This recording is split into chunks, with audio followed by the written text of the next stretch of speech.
शुक्रवार का व्रत उठाएं, संतोषी माता की शरण में आएं, गुड़ और चने का भोग लगाएं, जीवन में सदा ही सुख पाएं। संतोषी माता की जय। बोलिए मित्रों, जय मां संतोषी। हे मां संतोषी, आप हम सभी भक्तों पर अपनी कृपा सदा ही बनाए रखना। तो चलिए प्रिय माताओं, बहनों, देवियों, संतोषी माता के चरण कमलों का ध्यान करते हुए सुनते हैं शुक्रवार व्रत की बहुत ही सुंदर कथा।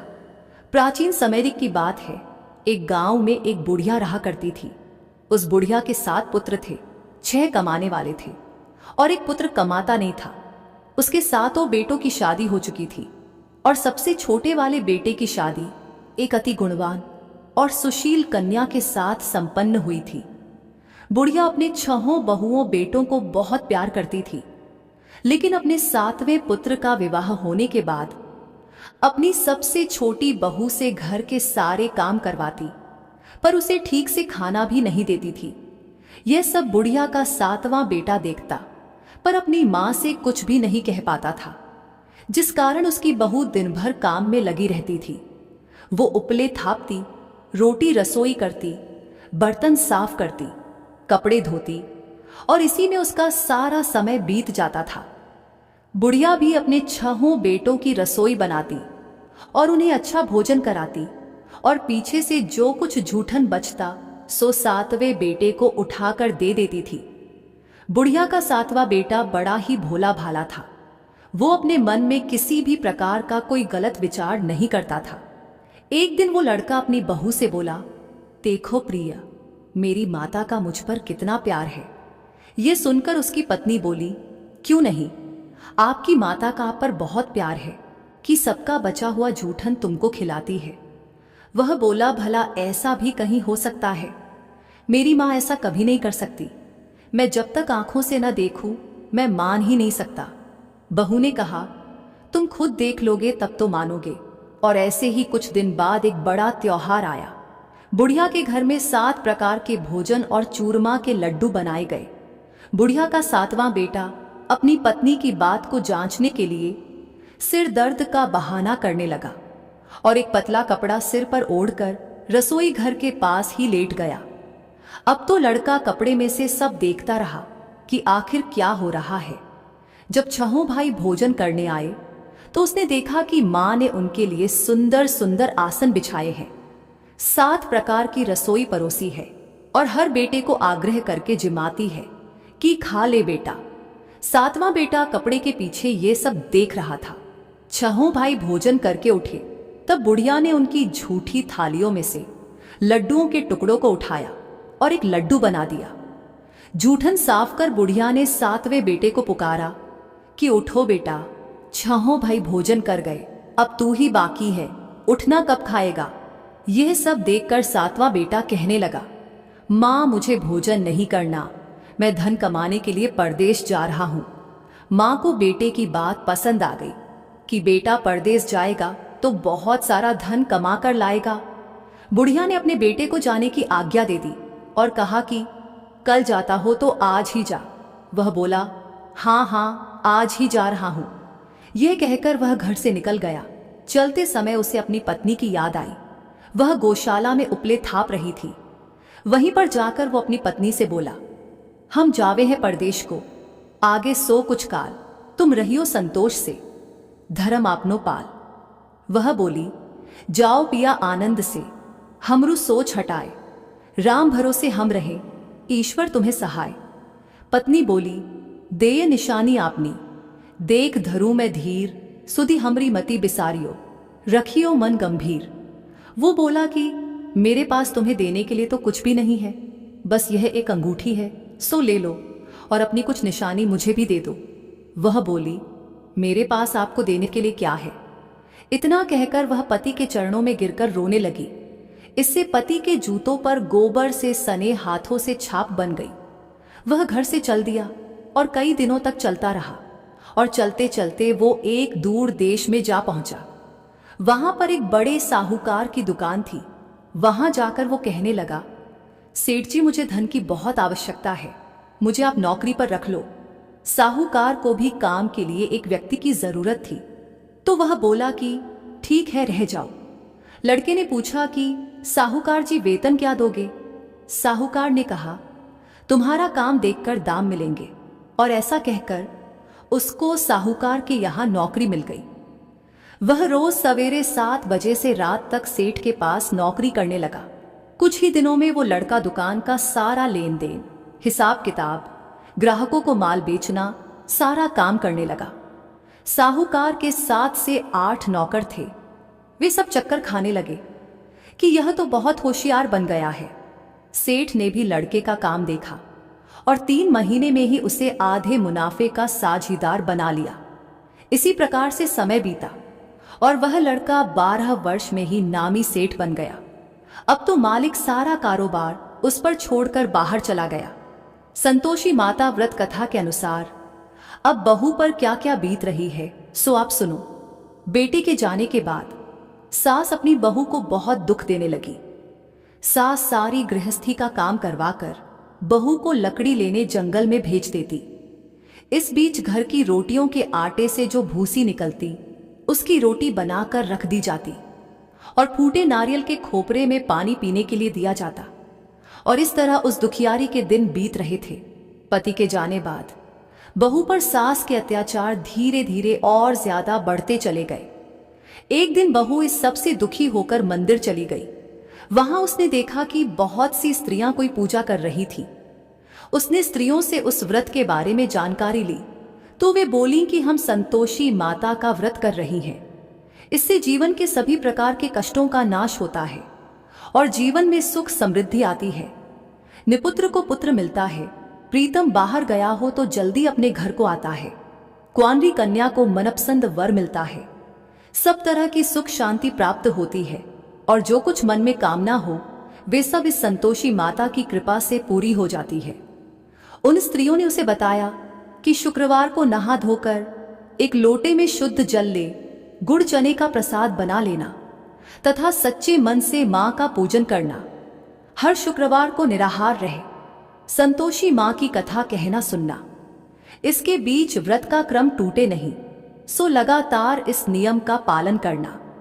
साथ में कथा सुनने वाला कोई न मिले तो घी का दीपक जलाकर उसके आगे जल के पात्र को रखकर कथा कहना।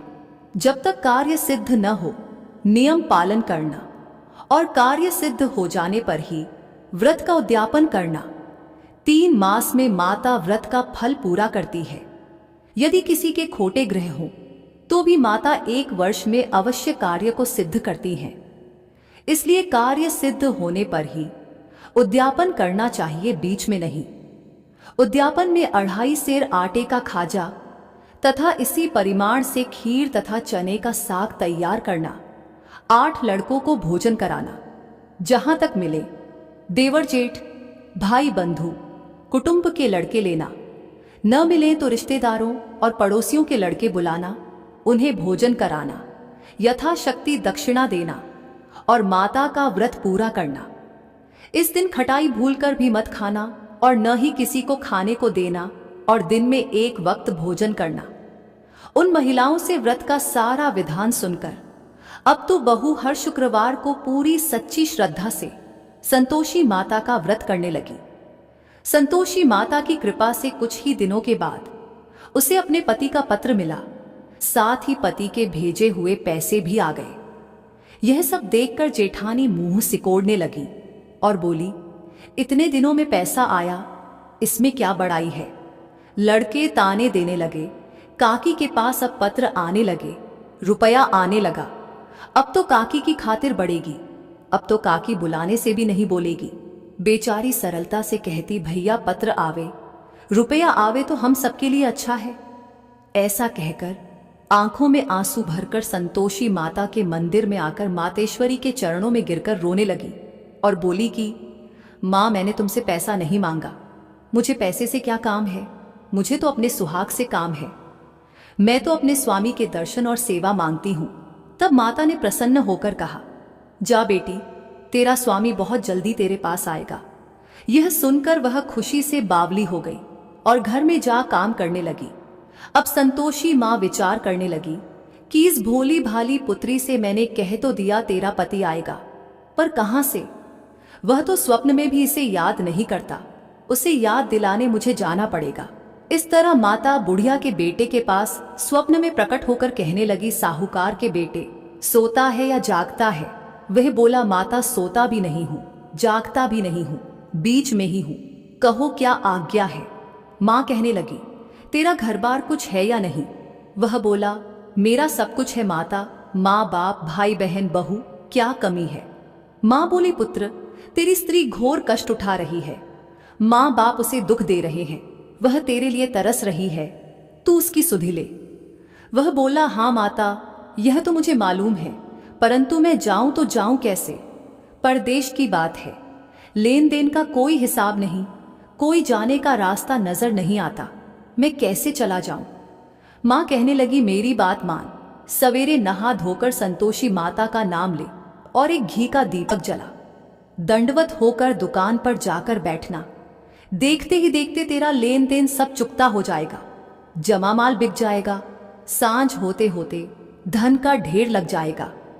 जब सवेरे उठकर उसने लोगों से अपने सपने की बात कही तो वे सब उसकी बात अनसुनी कर खिल्ली उड़ाने लगे कि कहीं सपने भी सच होते हैं। पर एक बूढ़ा बोला, देख भाई, मेरी बात मान, इस प्रकार साथ झूठ करने के बदले देवता ने जैसा कहा है वैसा ही करने में तेरा क्या जाता है? वह बूढ़े की बात मान स्नान कर संतोषी माँ को दंडवत कर घी का दीपक जला दुकान पर जा बैठा। थोड़ी देर में वह क्या देखता है कि देने वाले रुपया लाए, लेने वाले हिसाब लेने लगे। कोठे से भरे सामानों के खरीदार नकद दाम में सौदा करने लगे। शाम तक धन का ढेर लग गया। माता का चमत्कार देख प्रसन्न होकर मन में माता का नाम लेकर अपने घर ले जाने के लिए गहना कपड़ा खरीदने लगा और वहां के काम से निपटकर वह घर को रवाना हुआ। वहां बहू बेचारी जंगल में लकड़ी लेने जाती है। लौटते वक्त मां के मंदिर पर विश्राम करती है। वह तो उसका रोजाना रुकने का स्थान था। दूर से धूल उड़ती देख वह माता से पूछती है, हे माता, यह धूल कैसी उड़ रही है? मां कहती है, हे पुत्री, तेरा पति आ रहा है, अब तू ऐसा कर, लकड़ियों के 3 बोझ बना ला, एक नदी किनारे रख, दूसरा मेरे मंदिर पर और तीसरा अपने सिर पर रख। तेरे पति को लकड़ी का गट्ठा देखकर मोह पैदा होगा, वह वहां रुकेगा, नाश्ता पानी बना खाकर मां से मिलने जाएगा। तब तू लकड़ियों का बोझ उठाकर घर जाना और बीच चौक में गट्ठा डालकर 3 आवाजें जोर से लगाना, लो सासू जी, लकड़ियों का गट्ठा लो, भूसी की रोटी दो और नारियल के खोपरे में पानी दो।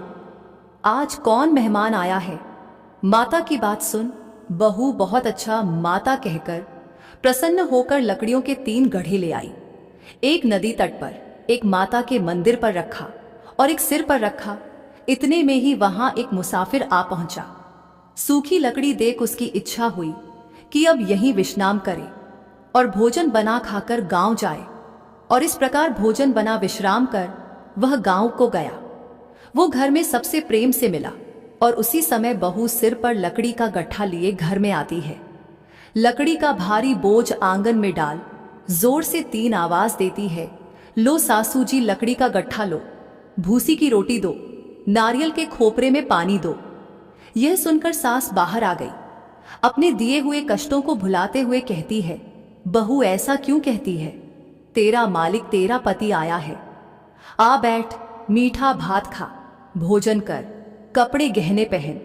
इतने में आवाज सुन उसका स्वामी बाहर आता है और अपनी अंगूठी देख व्याकुल हो मां से पूछता है, मां यह कौन है?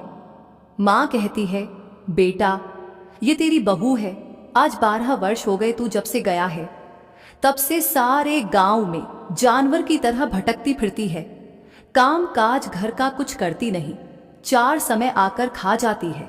अब तुझे देखकर भूसी की रोटी और नारियल के खोपरे में पानी मांगती है। वह लज्जित हो बोला, ठीक है मां, मैंने इसे भी देखा है और तुम्हें भी देखा है, अब मुझे दूसरे घर की चाबी दो तो उसमें ही रहूंगा। तब मां बोली, ठीक है बेटा, तेरी जैसी मर्जी। इतना कहकर चाबी का गुच्छा पटक दिया। उसने चाबी लेकर दूसरे कमरे में जो तीसरी मंजिल के ऊपर था खोलकर सारा सामान जमाया और एक दिन में ही वहां राजा के महल जैसा ठाठ बाट बन गया। अब क्या था, वे दोनों पति पत्नी सुखपूर्वक रहने लगे। और इतने में अगला शुक्रवार आया। बहू ने अपने पति से कहा कि मुझे माता का उद्यापन करना है। पति बोला, बहुत अच्छा, खुशी से करो। और वह तुरंत ही उद्यापन की तैयारी करने लगी। जेठ के लड़कों को भोजन के लिए कहने गई। उसने मंजूर किया, परंतु पीछे जेठानी अपने बच्चों को सिखलाती है, देखो रे, भोजन के समय सब लोग खटाई मांगना, जिससे उसका उद्यापन पूरा न हो।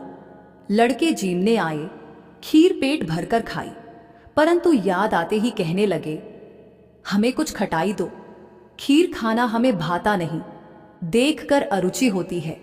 बहू कहने लगी, खटाई किसी को नहीं दी जाएगी, यह तो संतोषी माता का प्रसाद है। लड़के तुरंत उठ खड़े हुए, बोले, चाची पैसा लाओ। भोली बहू कुछ जानती नहीं थी, सो उन्हें पैसे दे दिए। लड़के उसी समय जाकर के इमली ला खाने लगे। और यह देखकर बहू पर माताजी ने कोप किया। माता के क्रोध से राजा के दूत उसके पति को पकड़कर ले गए और जेल में बंद कर दिया। इस सब से जेठ जेठानी बहू को खोटे वचन कहने लगे कि लूट लूट कर धन इकट्ठा करके लाया था। सो राजा के दूत पकड़कर ले गए चोर को। अब सब मालूम पड़ जाएगा जब जेल की हवा खाएगा। तो बहू से यह वचन सहन नहीं हुए। वो रोती रोती माता के मंदिर में गई। बोली, हे माता, तुमने यह क्या किया? हम साकर अब क्यों रुलाने में लगी हो? माता बोली, पुत्री, तूने गलत उद्यापन करके मेरा व्रत भंग किया है। तूने इतनी जल्दी सब बातें इनसे भुला दी। वह कहने लगी, माता, भूली तो नहीं हूं, न कुछ अपराध किया है। मुझे तो लड़कों ने भूल में डाल दिया। मैंने भूल से उन्हें पैसे दे दिए, मुझे क्षमा कर दो। माँ बोली, ऐसी भी कहीं भूल होती है?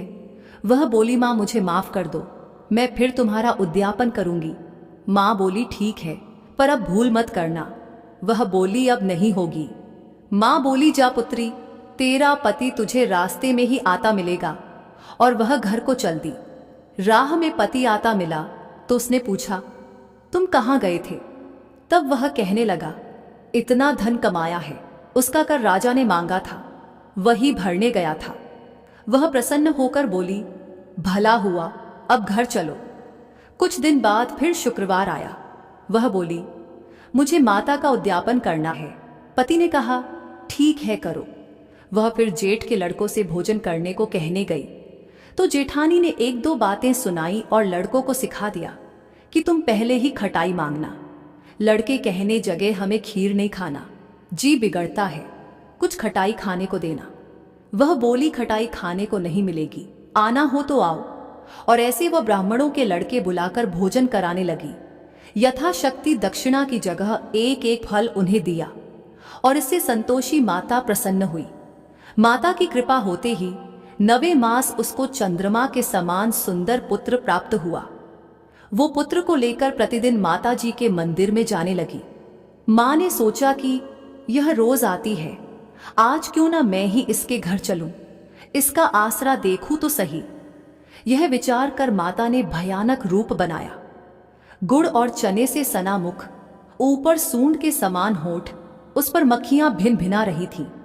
दहलीज में पांव रखते ही उसकी सास चिल्लाई, देखो रे, कोई चुड़ैल डाकिन चली आ रही है, लड़कों इसे भगाओ, नहीं तो किसी को खा जाएगी। लड़के डरने लगे और चिल्लाकर खिड़की बंद करने लगे। यह सब बहू रोशनदान में से देख रही थी। प्रसन्नता से पगली होकर चिल्लाने लगी, आज मेरी माताजी मेरे घर आई हैं। यह कहकर बच्चे को दूध पिलाने छोड़ देती है। इतने में सास का क्रोध फूट पड़ा। बोली, रांड इसे देखकर कैसी उतावली हुई है जो बच्चे को पटक दिया। इतने में मां के प्रताप से जहां देखो वहीं लड़के ही लड़के नजर आने लगे। वह बोली, मां जी, मैं जिनका व्रत करती हूं यह वही संतोषी माता है। इतना कह झट से सारे घर के किवाड़ खोल देती है। सबने माता के चरण पकड़ लिए और विनती कर कहने लगे, हे माता, हम मूर्ख हैं, हम अज्ञानी हैं, पापी हैं। तुम्हारे व्रत की विधि हम नहीं जानते। तुम्हारा व्रत भंग कर हमने बहुत बड़ा अपराध किया है। हे माता, आप हमारा अपराध क्षमा करो। इस प्रकार माता प्रसन्न हुई और सभी को आशीर्वाद दिया। माता अपने बहू को जैसा फल दिया वैसा सबको देना। जो भी भक्त माता की यह कथा पढ़े उसका हर मनोरथ पूर्ण हो। तो बोलिए प्रेम से संतोषी माता की जय।